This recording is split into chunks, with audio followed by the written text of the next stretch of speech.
So here we are looking at the Rossignol Diva 2019, and just to take a look at the camber profile, you have camber just past the inserts. This is what I think they believe they call their 60% camber, 40% rocker profile. So it's more on the camber side, but still very forgiving and easy to ride. If you get off your game, it doesn't necessarily catch an edge. And then like camber would, you can still catch an edge on any board if you put in the effort. But this is a lot better than past camber days.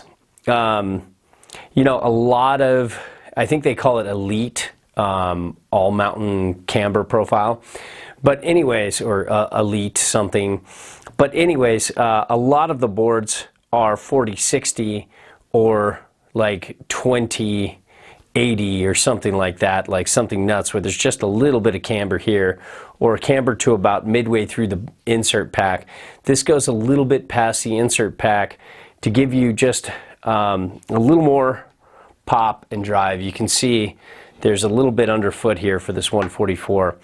It's a true twin this year. It's got, so in the past it was more of, or it's a directional twin. I think the tail is stiffer than the nose. I'm not 100% sure on that.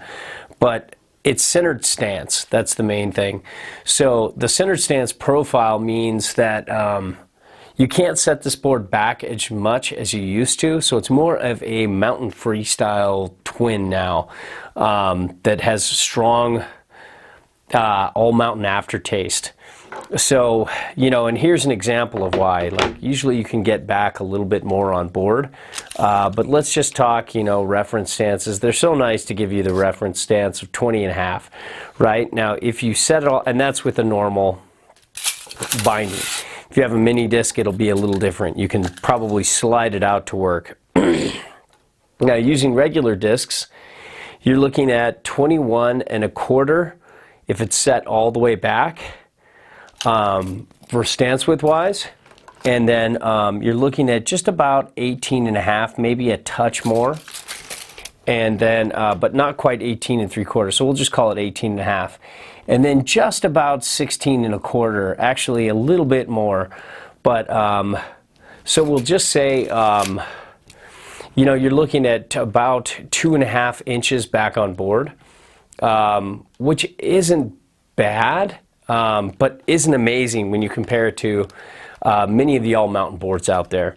But, with the Diva, that's, now it's more of a ride it centered all the time, take it regular, take it switch. It's got amazing edge hold, and it's one of those boards that's really recommendable for hard snow conditions. You can see this big bump in the middle going to some mellow bumps on the side. That combined with the aggressive camber and the mellower mag, as it gets out to the tip and tail, makes this a great board for riding on super hard conditions. If you see a lot of harder conditions often, you're going to really like the Diva. But also when the conditions are softer, this mag, the way they mellowed it out over the last few years, really makes a difference when it comes to soft snow grip. You've got a much easier grip, and it's a damper ride because I don't know if you can see here.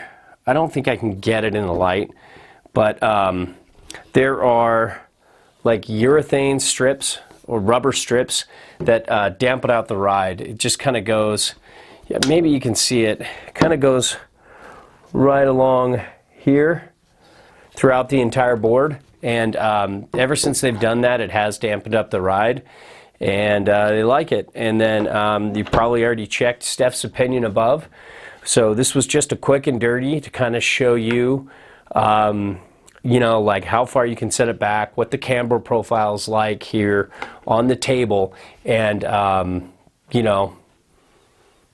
there you have it. There is the Rossignol Diva, a great aggressive mountain freestyle to mountain freestyle ride with a touch of all mountain aftertaste.